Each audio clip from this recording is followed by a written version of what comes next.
Cool. Right. We are recording.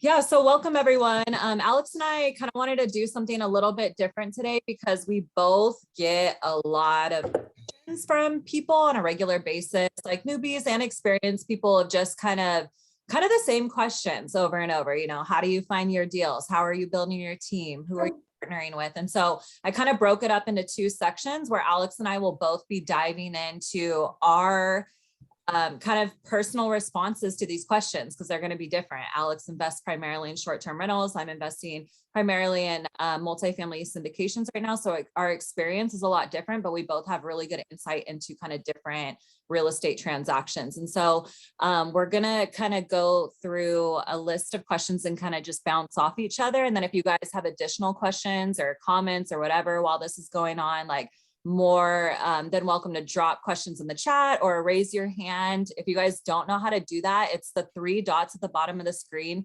Or wait, no, reactions. Yes, you go to reactions. It's a little smiley face and you can raise your hand. So then that's how we can kind of see you and you can get in line to ask a question. So Alex, you want to intro yourself first before we get started? Sure. Hey, everyone. How's it going? My name is Alex Sabio, busy married father of 4 here in Southern California. I live about an hour east of Los Angeles, been investing in real estate since early 2000s, made every single mistake that you can. Eventually, I got into short-term rentals about 1.5 years ago, and we have scaled up pretty fast. Surprisingly, we just listed our 5th short-term rental that is live. We have 2 more that we have under contract that are being built. We're trying to close, or we're putting in offers. We're trying to get another short-term rental here within the next month. And we are actually scaling up even more. I'm in the early phases of looking at motels and apartment complexes and maybe converting them into short-term rentals. So it's been an amazing journey for me. I've learned a ton. I get questions all the time and I love adding value to people. So then I reached out to Savannah and we created this healthcare professionals investing in real estate group just to help better use of my time too. Like, so that way I could answer all questions like in these weekly meetups. So it's been almost, I think 6 months now, Savannah, right? Since we created the group and we have 2,100 people. And I've enjoyed it all. I've had a really good time and I've met some really good people here and created some pretty strong relationships. So. Yeah, I love it. We see the same people coming back. I mean, Lenny's always here, Norris, there's just like the same people on these meetups, Amanda, Ramel, it's super cool. Tasmin, to see you guys, Michael Chang, I see you all the time on these, just people coming to hang out and learn from each other. I mean, that's really what it's all about. And I think the majority of us in here are healthcare professionals. No, you don't have to be a healthcare professional to be a part of this group, but that's kind of Alex and I's commonality. So kind of my experience in real estate investing, I started beginning of 2020. I'm a registered nurse, was working full time. Just kind of had my second daughter. And so was looking for ways to kind of build and grow wealth and create real estate investments with potential passive income. And so we started single family homes, bought 2 of those in Atlanta, which they're both actually under contract to be sold right now. So that'll be some of our first investments that we've seen full cycle. We're super excited about it. And then we are purchasing our 4th apartment complex. So we bought a 12 unit, a 24 unit, an 18 unit, and this 36 unit right now. And then Alex and I are working together to hopefully get a short-term rental in the next couple of months. So super cool things to come with kind of what we're doing. And like I said, we just kind of want to dive through some of our commonly asked questions. And then if you guys have anything else that comes up. So the first one that I get asked all the time, and Alex does too, how do you find your real estate deals?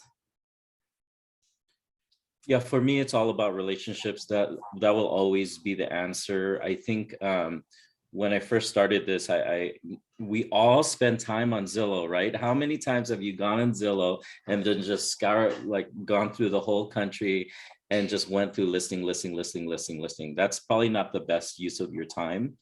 The best thing you need to do, instead of really learning how to analyze deals, and you really need friends. That is going to be the best thing for you, is create as many friends as you can network with as many people as you can. The more friends you have in this business, the better you're going to be. And someone's just going to refer you. It's just a numbers game, right? You have 1,000 friends, maybe one or two of them will eventually like throw you a deal that they can't close on. And what's crazy is the more friends I create in this thing, eventually like I start getting deals. Like Lenny, he's a friend of mine, and he saw what I was doing, and I said, Lenny, here is my real estate agent, and here's who I'm working with. Here's my lenders, so on and so forth. So you want to try to work with amazing people, people that share your same values, and eventually you'll just land on these deals. Because I'm telling you right now, just scouring through Zillow, it's not going to help you, man. I mean, you're going to spend so much time there and you're not going to get a deal. Just try to get as many friends as you can. And eventually you're just going to network and find a deal. Yeah, totally agree. My experience with that. So for our first small multifamily, our 12 unit that we did, we were looking on like Redfin, LoopNet, they're like the Zillow for apartment complexes, and diving through those and just underwriting, practicing. And when one kind of fit and worked, we reached out to that broker. And that one broker, we created such a great relationship with him. We're super professional throughout the transaction. It was our first time doing a multifamily deal, which is pretty extensive. There's a lot of vetting out that goes into it. And it's hard to get brokers to take you seriously if you've never done one, because it's just kind of a beast to take down on your own, and they want to know that you've done it before.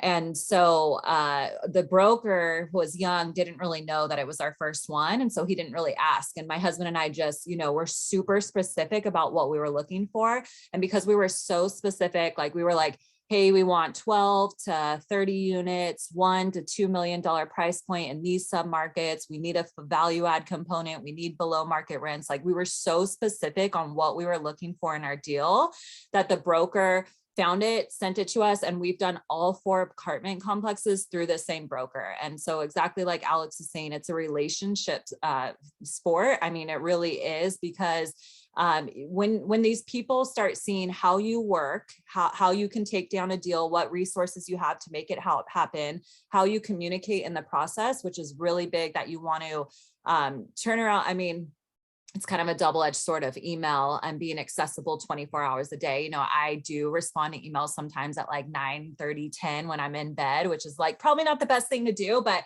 I think it just goes to show when you're quick to respond that people, take it more seriously. And so that's something that we were like, when brokers start sending us deals, to get them a response within 24 to 48 hours of like, hey, we don't like this about the deal, or this deal's not going to work because this, that, and the other. And like, even Alex and I are in a group chat right now with a realtor who's sending us short-term rentals, and he sends us some, like every other day. And like Alex and I get back to him quick, like, oh, this one's not going to work because this, that, and the other. Or Alex will ask, like for comps, or what are the rent, what income can we get in? And so just kind of engaging, because these brokers are they have tons of investors that will never get back to them. And they're just sending out these deals to people and not even hearing any responses. So if you give even a little bit of feedback of like, oh, hey, like the value add just isn't here. And for me, I always say like, oh, this won't work for the returns I'm aiming for my investors. Like it just won't meet the cut. So that's been really big, but I think nailing down your specifics of what you're looking for. And this is something that I see like a lot of newbies struggle with, is they don't really know, they're like, I don't know what market to be in. I don't even know what size. And I always encourage people to start with the lender first, see what you're approved for. You need to see how much buying power you have. So getting approved with the lender, they'll let you know what you can realistically spend. That'll narrow down what you're looking at drastically. That'll give you really good insight into what you should be looking at. And then going from there of like, bedroom count, what submarkets, what even year the property's built. That's something that we take into consideration. Like we're looking for apartment complexes like 80s and older, because older than that could be problems. So doing your research and getting specific on deals is big. Yeah, I totally agree with that. And one thing, guys, if you guys have any questions, just go ahead and interrupt us. This is very informal. And then just jump on in there. Yeah, I agree with all of that. Underwriting deals is actually kind of a pain in the ass, but it's the work you need to do to get you somewhere, right? And you have to jump on it like within to be honest, like 24 hours. You have to be responsive to people. If not, those people aren't going to send you emails anymore.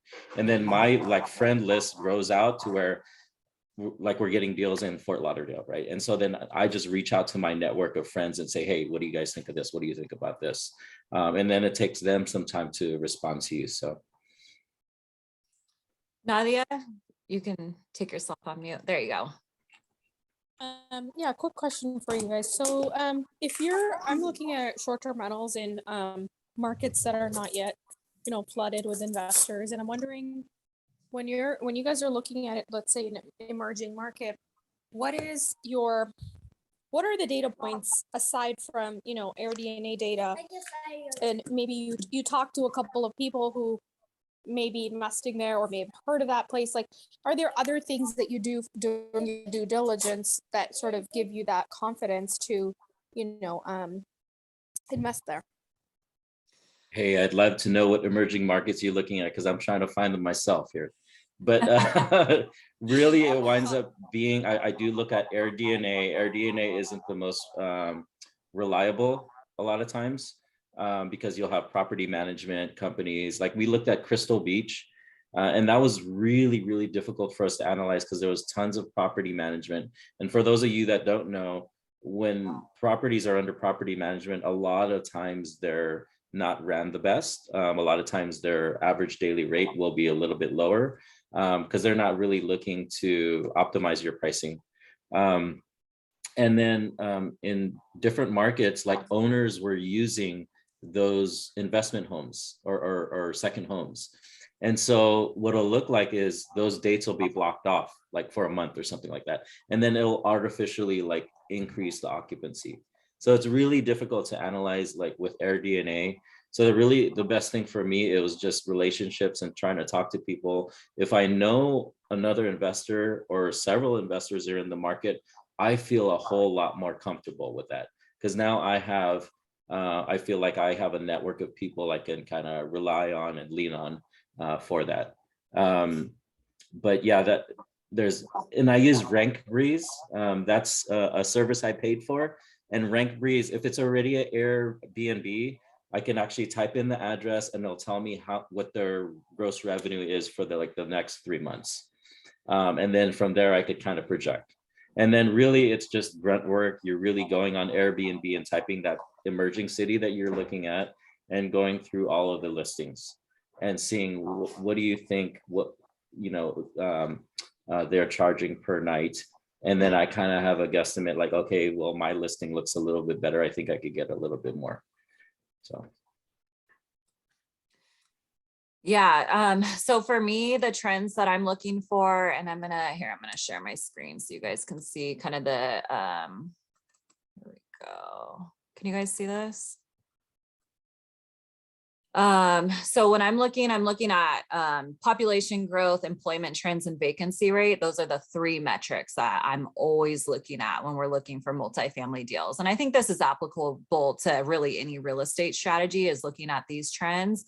And then like population growth. So even in terms of going on websites, I have these ones are huge.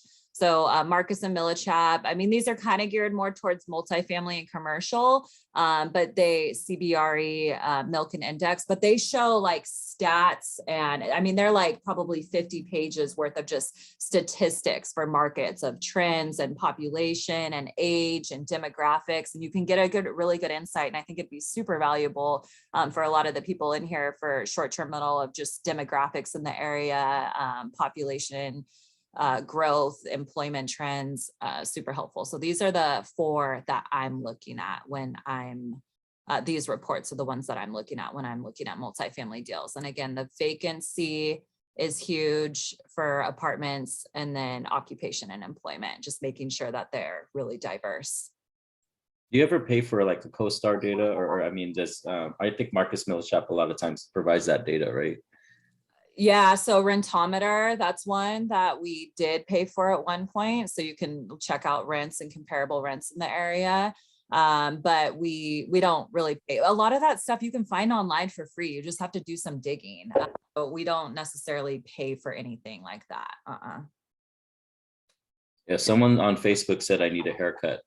I don't know if that was a question, but it's more of a comment. Um, blasted. Yeah. What metric? So another question: metrics do we take into consideration when underwriting? So that was kind of the metric that we mentioned before, and then how we've built relationships with our real estate team. So Alex, who are kind of the most important people on your real estate team? Like who's helping you get deals done, and how did you kind of foster that relationship? Yeah, your agent is the number one person right off the bat. You're gonna lean on that agent. And not only that, I try to provide them value, right? Like I know several people here have used my agent. Like I tell my agent, if you provide me a deal and it works out amazing for me, I got a list of people that want to buy with you. And so, they're a referral business, they need customers. So really whenever, whether it's an agent, a lender or contractor or anyone, except my cleaner, I'm not going to share my cleaner anymore, but when they're doing an amazing job for me, I just blast their name out there, right? Like there was this amazing artist that I found on Instagram, and he did an amazing job for me, and I shared his contact for the entire community, and a lot of people in the community used him. Come to find out, he just works in a coffee shop part-time. That's his job. And I said, oh my God, I just paid you $3,000. Imagine if you did this every single week. And I said, you better start charging those guys a little bit more too. And I said, you could probably charge them $4 or $5,000, but really just share that contact with people, provide value to them. And what winds up happening is those realtors just come back to me with deals. I mean, that's all it is. I just share the love. And then whenever I need a deal, I go back to them, and then I'm like one of the first ones they come to. So, but yeah, realtors number one. And I do that for my lenders, my, like I said, my handyman, not my cleaners anymore though. So. Ramel asked, how do I increase the net operating income? So NOI stands for net operating income. So this is really the total income that a multifamily or apartment complex is generating. And so you can do this a lot of ways. I mean, the biggest way we do this is by increasing rent. So we're going out and buying these apartment complexes that have really been mismanaged by the previous owner. So the owner just like never raised rents. They kind of just put things on the back burner, expenses kind of get out of control. And so we're going in there and taking care of these problems that the previous owner didn't want to. And so we're going in, kind of fixing some of the expenses and maintenance items, and then we're increasing rents. And by increasing rents, only like, $150 a month on, 100 units, that the scalability in multifamily is huge, because you don't have to do as much work to really see the net operating income grow, especially when that's at a cap rate, which is highly dependent on the market and kind of what's going on with that. And so we're usually doing that, raising rents and then decreasing expenses. So like some of the buildings really like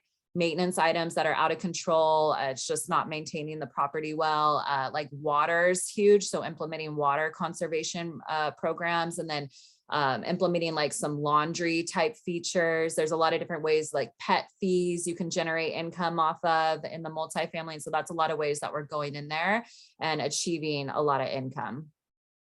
Lenny, what's up? Sorry about that. Sorry, my son changed my mouse on me, so I was using the wrong mouse. So, hey, how's everybody doing? Quick question just for the short-term rentals. For logging, payments and expenses, like for my long-term rentals, I use like Landlord Studio. Is there any other apps out there that you suggest that you can use that's really easy? So I like to make things very easy, that, Alex. So I'd like to go to my accountant and just say, here you go, here's a printout, boom, do your thing and get me out of here. Yeah, I don't know if I have a good answer for you. The one thing I did is I just hired a bookkeeper, just to take away a lot of that tasks, and I do everything on QuickBooks. I purchase everything on that credit card or that account, and then we just go through each deduction and map it out. Like I said, I don't know if I'm doing the right thing. Like I painstakingly did, like I spent hours on this elaborate spreadsheet, and it was just way too much work. And so eventually I said, screw it. I'm just going to hire a bookkeeper. And I felt like I was still doing a lot of work. So I don't know if I'm doing the right thing right now. I'm open to those suggestions as well. I know Alex, some people have used Stessa too. So what's your bookkeeper doing for you? not a damn thing. So I don't know. Right. It's like, well, I'm messing around. But the thing is, she organizes all like where the expenses are coming from. Like at a certain point, like, this mortgage of $2,636 is coming from this account or for this property, because it's the same exact transaction every single time.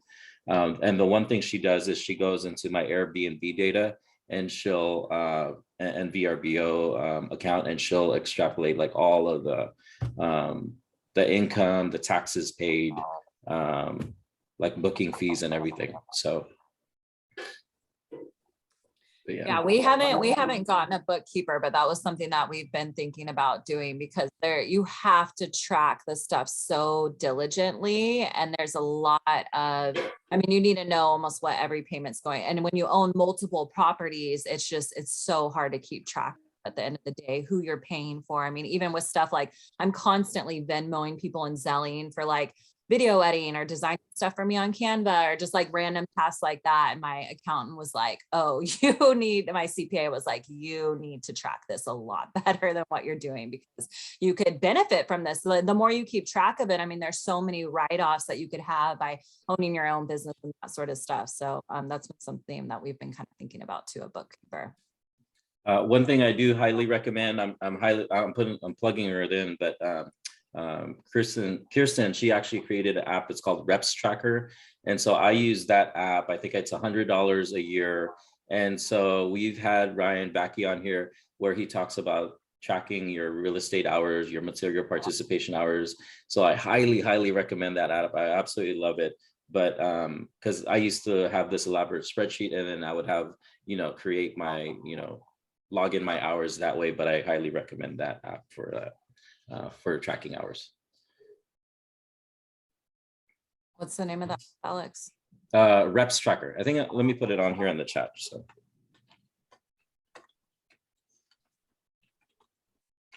One question: Are you using any online banks for your banking? Because I know some online banks got some features that regular banks don't have. I know one of them is being able to break things down by percentages, putting things in different types of buckets and stuff. So are you doing anything like that with any online banks to kind of, make sure you know where your money is? Yeah. What's profit versus what needs to go to taxes, what's CapEx and like this one? Yeah, so I read the book Profit First, and how you need to pay yourself first. And really the main thing it's talking about in that book is like creating bucket funds. Really, I created Relay, or I opened up an account with Relay Financial. The reason why they're really nice is because I could create an account like within 30 seconds. I don't need to go into an institution to do that. I can do that online. And so I have I think 6 different buckets. And then I have this app, it's called Astra, ASTRA.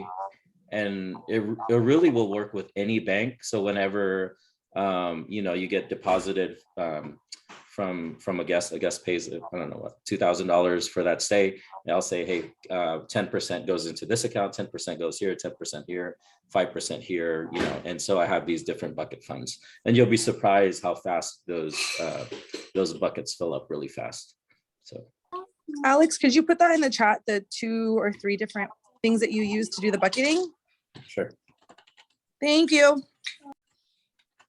I love Chase for banking. We have all our LLCs and bank accounts set up for Chase. And it's really important for us to have a really good relationship with our bank person, because when we're funding these large multi deals, we're getting in, like right now I have $1 million wired over the last few weeks, and some banks will charge you, $50 every wire. And so it's a way where we've created relationships with our banks, so they know when we're doing these projects, okay, we're going to set up this LLC, and they'll let us waive wire transfers for the first couple months, and then they'll implement different things for us. But another thing they let us do, or that we have done, is we get a credit card for every bank account we have, and we put a lot of our expenses on that starting off, and we get thousands of dollars cash back from the credit cards that we have for every LLC that we own.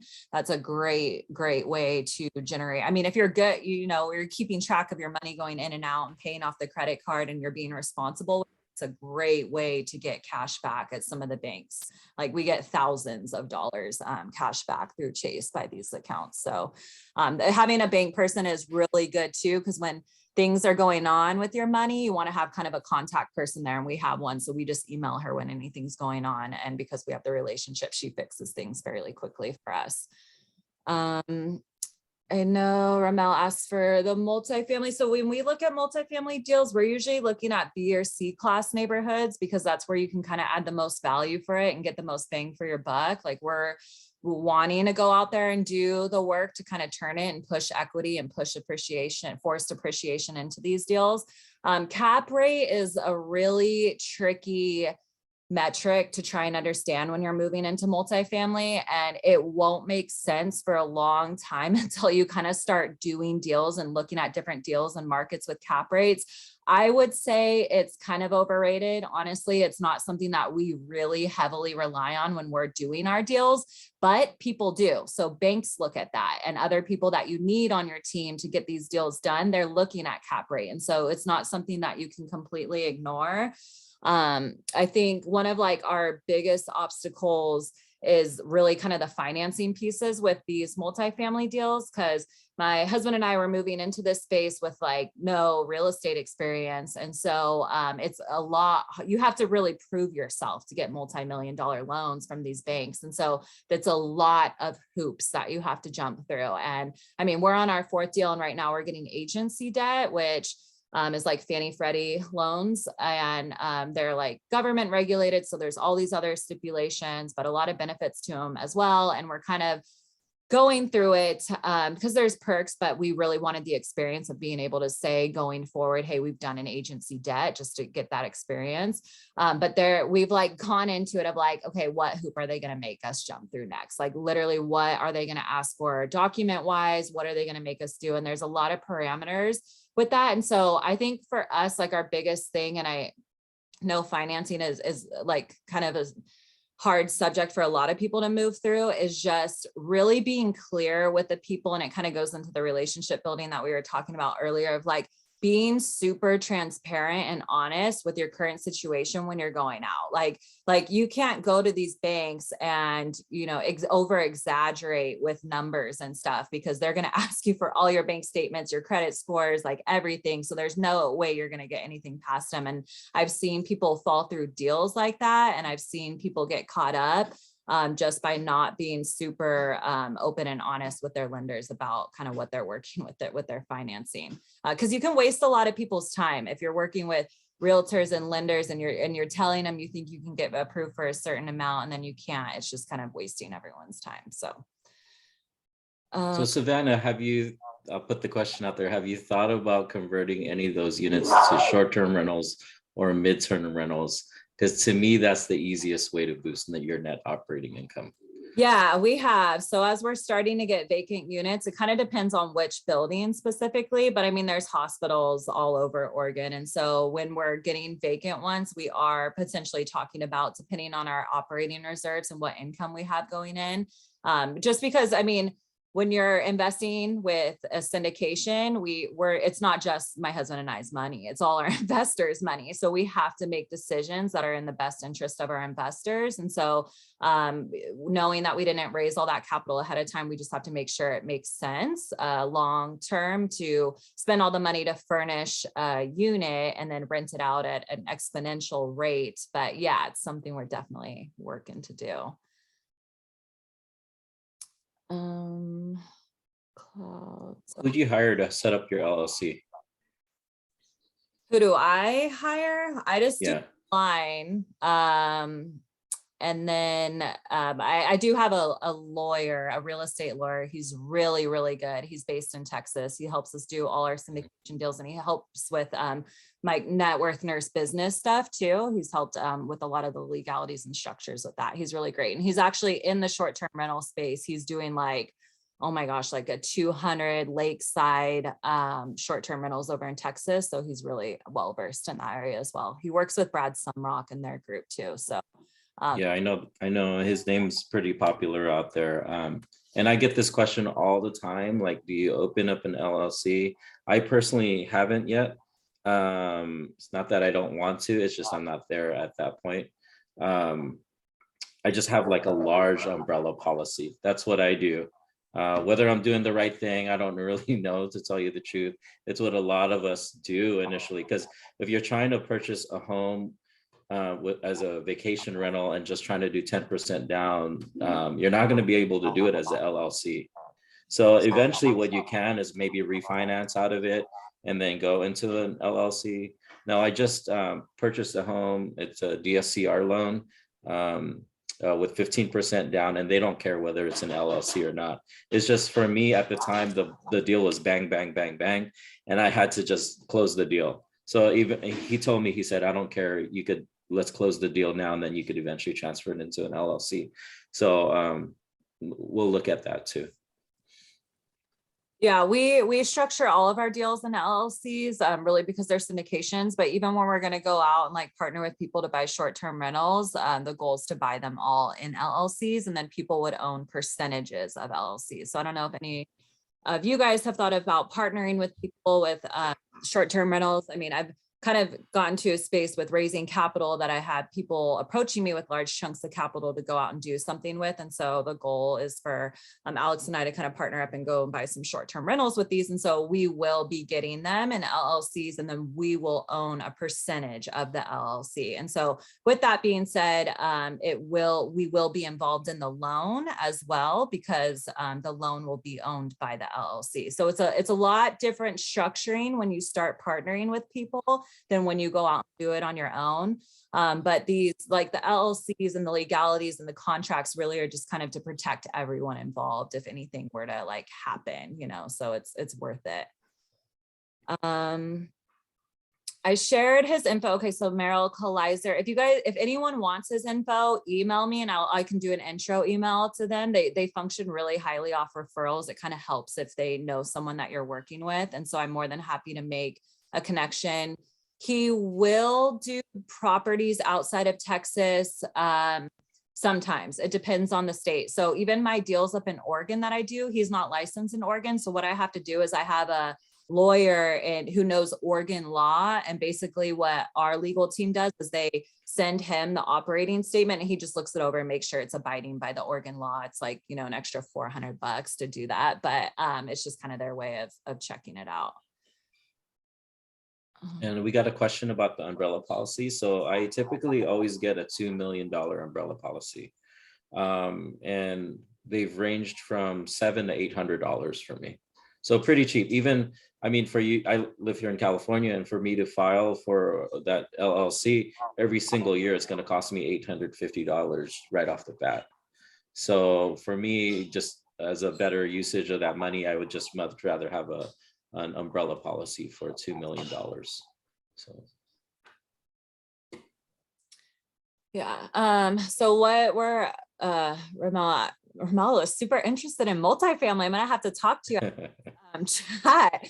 But I know some people, and even Alex has asked, and I've had other people who are wanting to go out and do a short-term rental for like a quad or something like that, or a 6 unit, and not knowing kind of how to work through that. So you have to take into consideration when you're buying multifamily properties that you have tenants in there with lease agreements. And so you can't expect to buy an 8 unit and kick all the tenants out and furnish them all and turn them into short-term rentals. It's not that easy. We have tenants in some of our buildings who have been living there for like 30, 40 plus years. I mean, Amanda, who's on this call, we were looking at some like buildings over here in Los Angeles, like a 4 unit or a 6 unit. And the tenants, I think, were paying like $700 a month in rent, and the market rent was like 2,400 or something crazy. But the tenant's been living there since like the 70s or something, or like the 80s. So 40 plus years. I mean, there's no way you're going to get that tenant out. I mean, not in Los Angeles. And then you can't really change the rents. And so when we're looking at multifamily, or if you guys are thinking about getting into the small multifamily, if you're talking to a broker, you're always going to want to ask for the rent roll, and the rent roll will show you who's paying in what unit for rent, and then when they sign their lease and for how long it is. So you need to know that rent roll to see like, okay, if you have someone who's in there who signed a 9-month lease, you're not going to be able to convert that into a short-term rental for another 9 months. So you always want to get the rent roll. And then that's very city specific of like how you can get tenants out of buildings. There, Los Angeles, it's pretty difficult. People do cash for keys, and they'll give tenants like $30K to move out. I think we even had someone else on our call that was talking about this. Was it that doctor over in the East Coast? I can't remember, but so that's something you want to look at, city rental laws. And then always want to look at the T12. We get it for the last 3 years. And this is the trailing 12 months. So it's your expenses and income. And this will give you a really good idea of projection. So you need to know what expenses are pouring out of your building for the last couple of years. And it helps you to underwrite your numbers to accurately predict kind of what expenses to prepare yourself for in the future. Yeah. And some of those like older complexes, I mean, when we were underwriting deals, there were like handwritten names and like ledgers, like, I mean, no Excel spreadsheets or anything like that.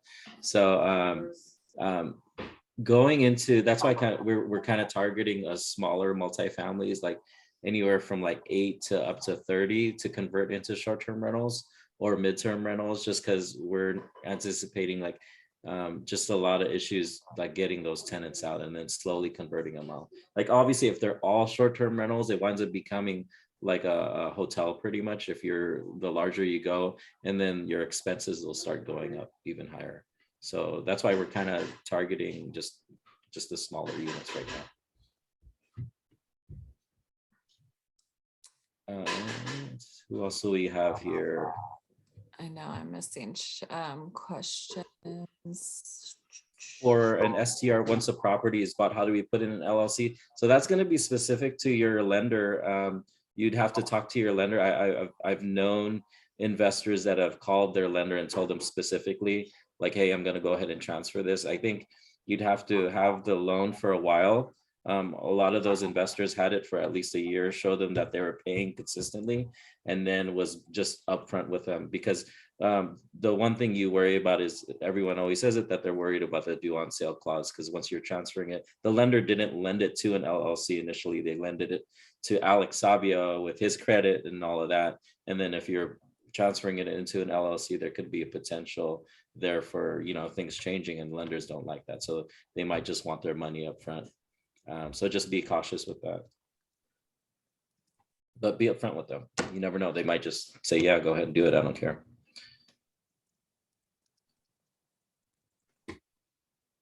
The other question I had on here is, who are the most important people on our teams? But you dove into that one, huh? How you built the relationships. Yeah. I mean, the most important person on my team is my wife there. And she's like doing all of the, communication, and we don't grow, without each other. We have to be on the same page. After that, it's our cleaners. That's really 80% of it right there. Just show your cleaners some love. If you guys have good cleaners, we get this on the forums all the time. Hey, my cleaners are increasing the price on me. And I'm like, yeah, well, the gas prices went to $5, a gallon. And a lot of these cleaners, I mean, they are probably clearing $50,000 a year in income, because they have teams that they have to pay, they have supplies and everything. So just show them some love. If you show them a lot of love, I mean, they're going to reciprocate it. Like I went to my cleaner, I think last week, and I texted her and I said, Sherry, I absolutely love what you're doing with us. We are not successful without you. I understand cost of living has gone up tremendously everywhere. Do you need to increase the cleaning prices on us? If you need to, don't worry about it. Because I know that's an awkward conversation that she just probably was scared to have with me, but I put it out there in front. I got ahead of the problem. And so I'm probably just gonna, and the thing is, she's still hesitant to increase the price on me, and so when you find someone really good, just treat them like gold. Because once you have someone that's crappy, you're gonna be screaming, and you will pay whatever you need and to do. You're gonna pay whatever you can to get a good person in place. So. Yeah, definitely. I'm going to echo that because I mean, I really couldn't do it without my husband. We tag team so much stuff, and we've really split up the business where he handles a lot of things that I hate in the business and I handle a lot of things he hates. I mean, he does all of our underwriting, a lot of our communications with brokers and lenders, and he does all the property management stuff. So he's overseeing the tenant stuff. I mean, very similar to Alex's wife. And then my husband hates being marketing and talking to people and being kind of the face of the business. So he happily has handed that over to me. And so kind of using each other's like skill sets to balance each other has been big. But in terms of like kind of growing my real estate portfolio, it's kind of like the relationship you want to build first is with the broker, right? You need to be getting deals sent to you. So that's kind of the first relationship that you like really want to kind of harness and make sure that you guys are see eye to eye in terms of like what deals you're analyzing and what deals they're sending to you.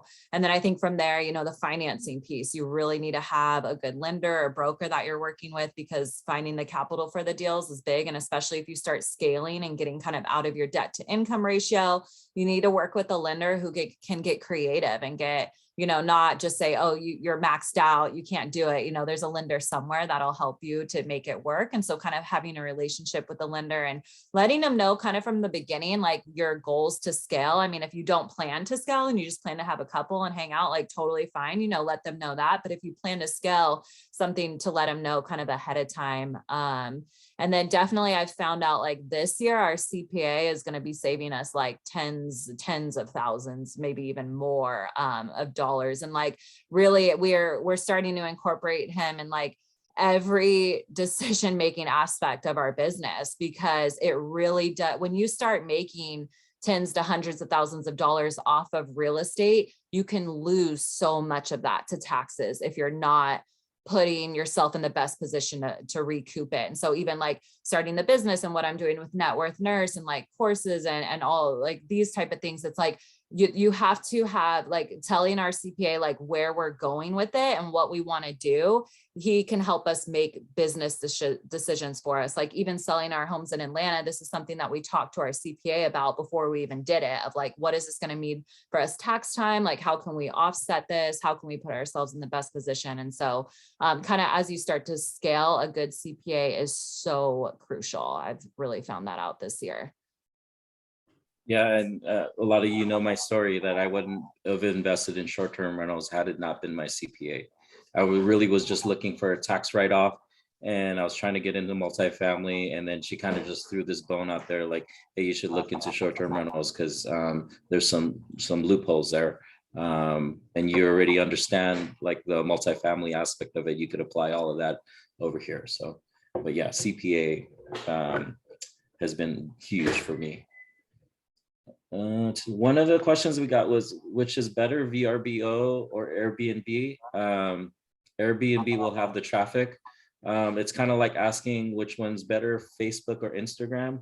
And the thing is, you'll have a lot of crossing there, right? Like a lot of people will have Instagram, a lot of people will have Facebook, and a lot of people will be on VRBO and Airbnb. But to be honest with you, Airbnb seems a little bit more like it's catering to a younger crowd, whereas VRBO caters a little bit more to, I don't even want to say older generation, because it was catering to me, right? And so people that are like in their probably like mid 30s on and older, because it's catering to larger families. If you watch their commercials, you could tell the difference. Like VRBO has a very much family feel, whereas Airbnb has like this stay at this unique property type deal. But do they cross? Absolutely. Like what you'll find is a lot of times your guest will find your property on one listing and they'll try to find you on another listing and wind up booking on whichever one is cheaper. So let's see. Do you see your booking slowing down after you integrate PMS with VRBO? I haven't seen booking slow down at all, to be honest with you, regardless of what I'm doing. A lot of it has to do with pictures and marketing and all of that. What I did see is I'll play with my pricing on with my PMS, because what I do is I increase my price on VRBO versus Airbnb, because Airbnb, the guest will pay a 14% fee, whereas VRBO, they just pay the credit card fee. And so what I do is I tend to increase the price. I don't even remember what I do because I play with it a lot. And so it'll be like 8 to 10% more of whatever my Airbnb listing price is. But because they're not paying those penalties or the booking fees, my guests actually still save money on VRBO. Because for a while there, I didn't realize why I was getting so much VRBO traffic. It wasn't until I put my, I played with the dates, like, hey, how much is it to book on Airbnb on June 1st to June 14th versus what it is on VRBO? Surprisingly enough, it was way cheaper on VRBO. And the reason why is because their booking fees were so much less. And so then I jacked it up. I was like, no, that's not happening. So I wound up increasing it to where it's almost leveled out. It's still cheaper on VRBO. So.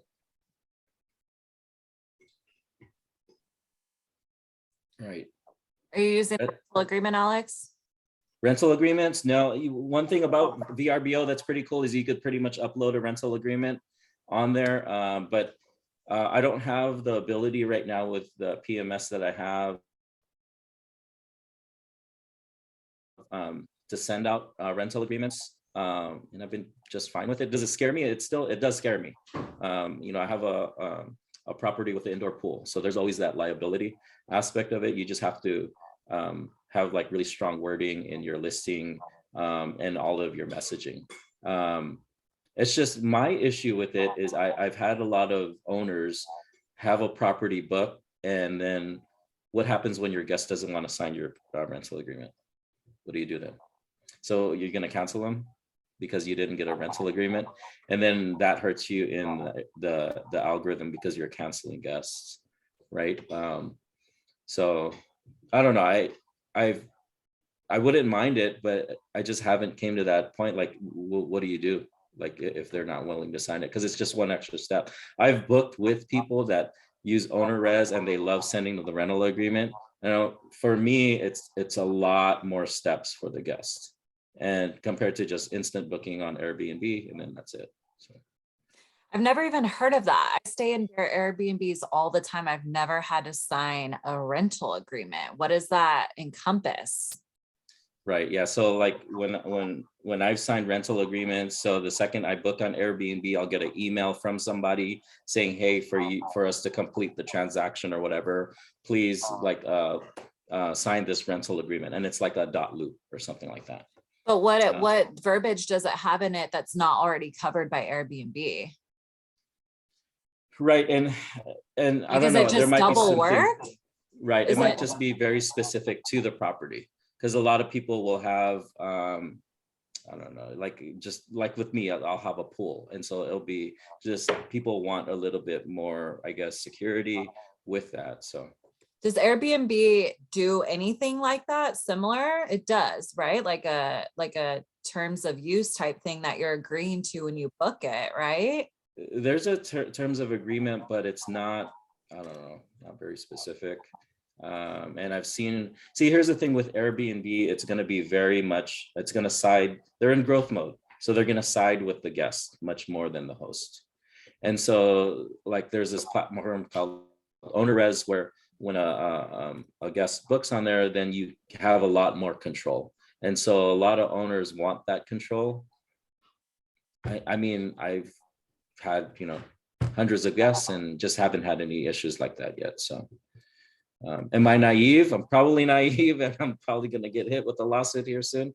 But I don't know. I know a lot of people that don't use a rental agreement. So one thing with VRBO, you can actually upload your rental agreement on there.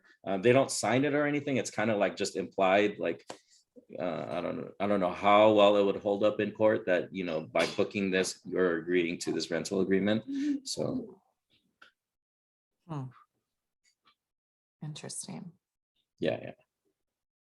See, we have Samia here. She says it's e-signed by guests. Takes seconds. Yeah. It's direct booking, no rental agreement. I'm probably behind on the times. I mean, direct bookings are pretty low for me. I would say it's under 5%, and I still don't have a rental agreement there. My terms of usage are in the or there's terms of agreement in my on my website and in the listing. So Yeah, it seems like it would be way more necessary for a direct booking to cover itself because you don't have Airbnb as that gatekeeper. right, yeah. I did contact Guesty for hosts, so that's what I use. I use Guesty for hosts, and they said they're in the works with a major company right now.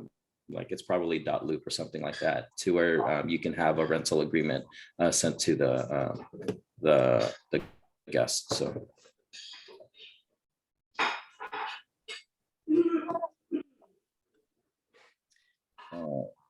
let's see. Schedule C or Schedule E, people are asking on in Facebook. With taxes, I'm gonna let you know I'm not a CPA. I get that question all the time. I would actually refer to our resident expert, Ryan Backey, who's, I don't think he's he's on the chat right now, but I would reach out to him and ask him. And actually, Savannah has a really good video of that meetup. So what I would highly recommend you to do is watch that video and see. I've been giving a lot of advice lately with that stuff, and then I kind of feel like I need to tone it down with that because I'm not like qualified for that stuff. So yeah. Let's see, we got about 5 minutes here. Does anyone want to jump in here and ask a question live? I got one. What's up? How's it going?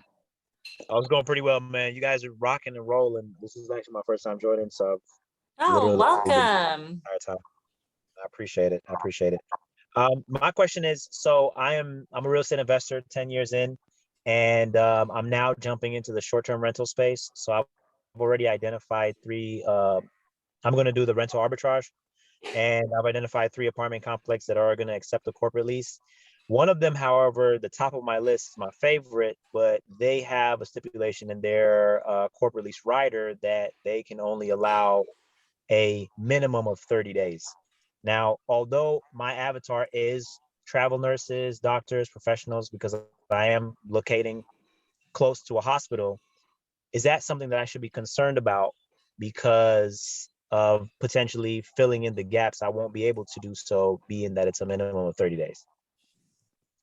I think you're going to do absolutely amazing. I just had an event this weekend with Rafa Loza, and he does Airbnb arbitrage. I think he's got over 30 of them, and he's absolutely killing it. Absolutely killing it. Is this area in California? No, but it's funny that you said Rafa because I actually know Rafa personally. Okay, yeah. Oh man, but no, I'm in absolutely Atlanta. killing it. Yeah, I'm in Atlanta. Okay. I was gonna say, because in California you have nursing, you have staffing ratios, and the one thing we've noticed with COVID is that a lot of people are burnt out. So you have a lot of nurses leaving the field. So that makes I think we had a nursing shortage before COVID, and it's even worse after COVID. And I think COVID's here to stay. We're gonna have these spikes all the time. I think that's my personal opinion. And we're going to be severely short-staffed.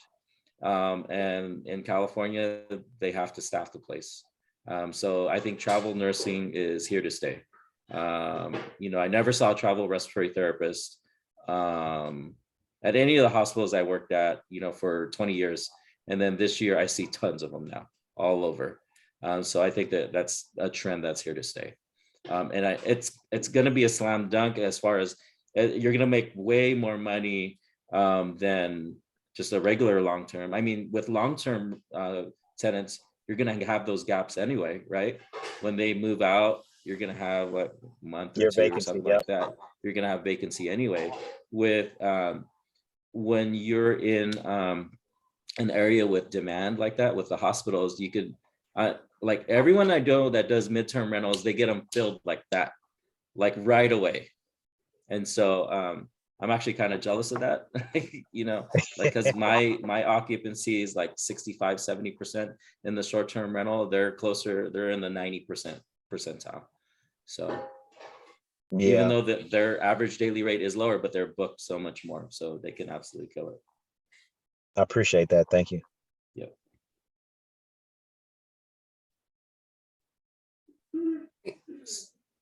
A final question. Anyone have a burning question that they want to ask before the night's over? A couple minutes left.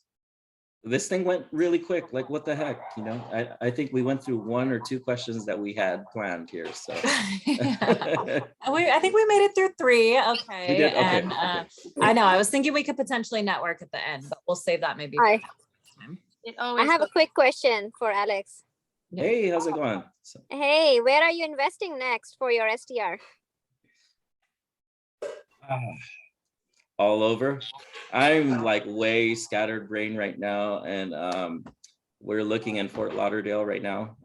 Prices are astronomically high, but I really like the amount of return there versus you know, I have homes in Smokies. The price is just really high for me right now. The yield is just, the profits are getting squeezed. Same with Gulf Shores. I really like Gulf Shores, but it's, you know, the profits are squeezed. We're looking at motels in different areas. We're analyzing one in Durango, Colorado right now. We were looking in Corpus Christi, Texas to turn some multifamily investments into like midterm rentals because they're surrounded by hospitals.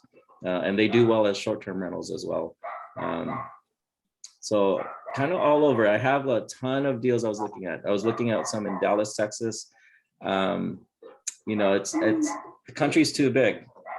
Country's too big. I need more friends to help me out here. So Yeah, Alex literally, I think he sent me a deal every day last week, and they were literally all different markets. I was like, what is going on? What market are we looking in right now? Because they were literally across the country in different markets. I'm like, I can't keep track of what you're looking at right now. So, but I think that's good, right? Like you can literally make it work in any market. But yeah, it does take some focus to kind of like narrow things down and jump in. yeah, I'm struggling with that focus right now. You're gonna reel it in. I know it. Hey guys, I know there's a ton of questions on on Facebook and here in the chat, but we're at 1 hour mark. We want to respect your guys' time. If you guys want, you could save the chat right there, the 3 dots, and just hit save chat. You know, in case there was some apps I suggested, and Savannah had some contact info there. But next week, next Monday, we have a pretty interesting guest. Her name is Dia Liu. She's gone from house hacking to getting into short-term rentals, and now she just closed on I want to say a 42 key motel. So she's gone from short-term rentals into motels, and she's gonna make every single one of you want to start investing in motels. I'm gonna let you know right now, because she makes this amazing case and the returns are phenomenal. They're way better than any damn thing you're looking at right now, but you guys don't want to miss that. Yeah, and then I do record these, so if this one will be recorded on the YouTube channel, Net Worth Nurse. I put the link in the chat, and then I'll also post it on our Facebook group, Healthcare Professionals Investing in Real Estate. So that's where you guys can find the events too. Alex and I posted on our social medias as well. So if you're not following us there, that's a good way to kind of keep up with these meetings. And then we usually have a 4-week like lineup of either guests on networking events. We try and kind of switch it up based on what people are wanting, but we're, if you guys know any healthcare professionals or anyone who's like interested in real estate investing, let them know about the group and the Facebook group, and the Zoom meetups. We just love kind of watching this grow. So thank you guys for coming out. We will see you all next week. Have a good night. Bye, everyone.